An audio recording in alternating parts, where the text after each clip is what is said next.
दर्शक नमस्ते, सबैजना सन्चै हुनुहुन्छ होला। आज मसँग कुरा गर्नको लागि चाहिँ युनिभर्सिटी अफ इस्ट लन्डनबाट स्टुडेन्ट युनियन इलेक्सनका उम्मेदवारी स्टुडेन्ट अफिसरको लागि उम्मेदवारी हुनुहुन्छ आदरणीय दाइ विष्णु ग्यावाली। दाइ स्वागत छ हजुरलाई। धन्यवाद भाइ तपाईँलाई नि। सर्वप्रथम त हजुरलाई स्टुडेन्ट अफिसरको लागि उठेकोमा धेरै धेरै बधाई छ। स्टुडेन्ट अफिसरको लागि चाहिँ उम्मेदवारी दिउँ भन्ने सोच कहाँबाट कसरी आयो नि दाइ हजुरको? बेसिकल्ली चाहिँ म पहिल्यैदेखि चाहिँ यो सोसियल कुराहरूमा चाहिँ एक्टिभ भएको है। नेपालमा पनि यताउति दायाँ यताउति लागिरहेको। अनि मैले चाहिँ पहिला युनिभर्सिटी अफ इस्ट लन्डनकै पहिलो सेमेस्टरमा चाहिँ उठेको थिएँ है। मैले अब विद्यार्थीहरूलाई त्यति बेला पनि धेरै नै सहयोग गरेँ होइन। अब कस्तो हुँदो रहेछ भने त्यो पहुँचमा पुग्नको लागि अलिकति पोस्टको पनि खाँचो पर्दो रहेछ। कति कुरा थाहा भएर पनि हामी त्यहाँ पुग्न सकिँदैन होइन। त्यो समस्या समाधान गर्नको लागि त आफूसँग पहुँच पनि हुनु पर्यो होइन। अब म डाइरेक्टली जान र इन्डाइरेक्टली जानमा धेरै फरक पर्छ होइन। मलाई चाहिँ कस्तो भने अब भन्दाखेरि चाहिँ फेरि अब म चाहिँ नेपालीको लागि मात्र लडेको चाहिँ होइन है। यहाँ आउने विश्वभरिबाट जति पनि विद्यार्थी आउँछन् उनीहरूका लागि लडेको हो होइन। म भोलि बिहान अफिसर भइसकेपछि मैले सेवा गर्ने कुरा त नेपालीलाई मात्र होइन सबैलाई हो होइन। तर पनि हामी नेपालीहरूकोमा चाहिँ कस्तो हुन्छ भने अहिले चाहिँ आजसम्म चाहिँ यो पहुँचमा चाहिँ कोही पनि नेपाली पुगेको छैन युनिभर्सिटी अफ इस्ट लन्डनमा होइन। अनि हाम्रो विद्यार्थीहरूलाई चाहिँ धेरै कुरा थाहा छैन हाम्रो युनिभर्सिटीले के सर्भिस चाहिँ एक्चुअली प्रोभाइड गर्छ त भन्ने कुरा। अब हामी त आउँछौँ, झोला बोक्छौँ, क्लासमा एटेन्ड हुन्छौँ, फर्केर जान्छौँ, धेरै कुरा थाहा छैन। त्यो जानकारी मैले नेपाली विद्यार्थीलाई पनि दिनुपर्छ है भन्ने सोचले चाहिँ म नेपालीकै लागि लडे हो विशेष गरी त होइन। किनकि अब हाम्रो इमोसनली कनेक्ट भएका कुराहरू हुन्छन् होइन। मलाई धेरै कल्चरहरू त नेपालीकै बारेमा थाहा छ होइन। अब त्यस कारणले गर्दा पनि ल म केही गर्छु त यिनीहरूका लागि धेरै समस्या छ। मलाई थाहा छ हामी कसरी आएको छौँ, हाम्रो कन्डिसन कस्तो छ होइन।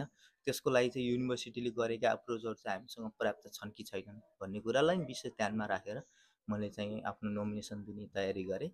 त्यसै बिचमा सेलेक्सन प्रोसेसमा पढ्दै जाँदा यहाँसम्म आइपुग्नु पनि मेरो लागि ठुलो कुरा हो होइन। अब यहाँसम्म पुगिसकेपछि भोलि बिहान स्टुडेन्ट युनियनले जानकारी त पाइसक्यो यो मान्छे यसरी आएको थियो भनिसक्यो। अब मैले लगेका कुरा पनि स्टुडेन्ट युनियनले नलिने कुरा त हुँदैन किनकि केही क्षेत्रसम्म त पहुँच पुगिसक्यो। अझै त्यहाँ पुग्नु पाए कस्तो राम्रो हुन्थ्यो नेपालीका लागि। मैले जति त नेपालीलाई अरूले गर्न सक्दैनन् कि भन्ने आशाका साथ म यसरी नोमिनेसन दिएको छु। अब हेरौँ के हुन्छ। हाम्रो यो भोटिङ चाहिँ कहिले छ नि दाइ?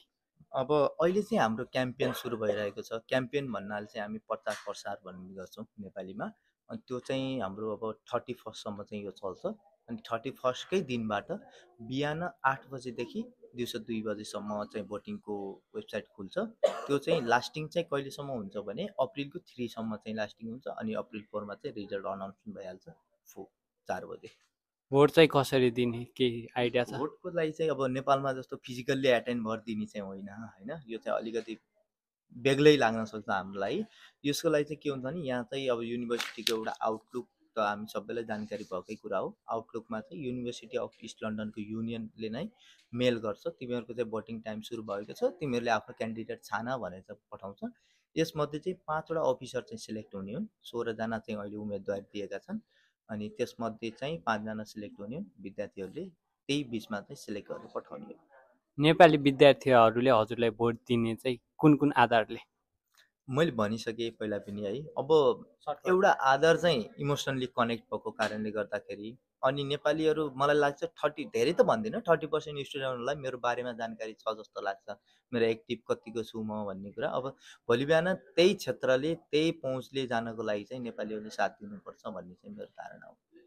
हजुर स्टुडेन्ट अफिसर भइसकेपछि नेपाली विद्यार्थीहरूका लागि के कस्ता योजनाहरू छन् त उनीहरूलाई के फाइदा मिल्छ त्यस्तो के छ दाइ?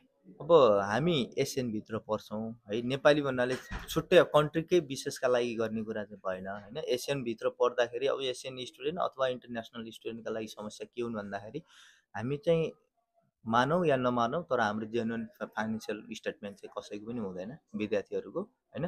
त्यसैको लागि चाहिँ हामीलाई समस्या भनेको फीको लागि हो। त्यसको लागि चाहिँ 5वटा इन्स्टलमेन्ट पनि त्यसमा चाहिँ घटाउने भन्ने कुरा चाहिँ मैले अगाडि सारेको छु। अर्को कुरा चाहिँ के हो भने सबै विद्यार्थीको युनिभर्सिटीसँग पहुँच पुग्नुपर्छ है। कुनै पनि क्षेत्रीय हिसाबले चाहिँ डोमिनेट हुनु हुँदैन है भन्ने चाहिँ मेरो धारणा हो। त्यस कारणले गर्दा नेपालीलाई नै अगाडि बढाउने र एसियनलाई नै अगाडि बढाउने चाहिँ मेरो चाहना हो। त्यही अनुरूपले चाहिँ म अगाडि बढिरहेको छु। अन्तिममा भोट माग्नलाई हजुर के भन्न चाहनुहुन्छ? अन्तिममा त अब म चाहिँ डेमोक्रेटिक इलेक्सनलाई चुज गर्ने मान्छे है, तिमीहरू छान भन्ने मान्छे हो। अब यहाँ भन्दै गर्दा चाहिँ अब त्यसरी नै तिमीहरूले छान है भन्दै गर्दाखेरि म पर्दिनँ कि भन्नु पनि पर्यो। सबैले जित्ने चाहना नै राखेर अगाडि बढ्ने हो होइन। अब एउटा इमोसनली कनेक्ट भएको कारणले गर्दाखेरि र नेपालीले नेपालीकै लागि त अरूले जस्तै अब अरू कोही हुनु र म त्यहाँ हुनुमा त धेरै फरक पर्छ नि त। त्यही भएर पनि मलाई एकचोटि जिताएर हेर। म अभियसली म हारुला मलाई मतलब छैन होइन। हारे पनि विष्णु गेवाली यहाँ छ तिमीहरूको लागि, युनिभर्सिटी अफ इस्ट लन्डनको लागि। जित्यो भने त अझै धेरै राम्रो गरिहाल्छु। त्यस कारणले पनि भोट गरेर एकचोटि सहयोग गर भन्ने चाहिँ मेरो आह्वान छ। थ्याङ्क यू सो मच दाइ। धन्यवाद तपाईँलाई।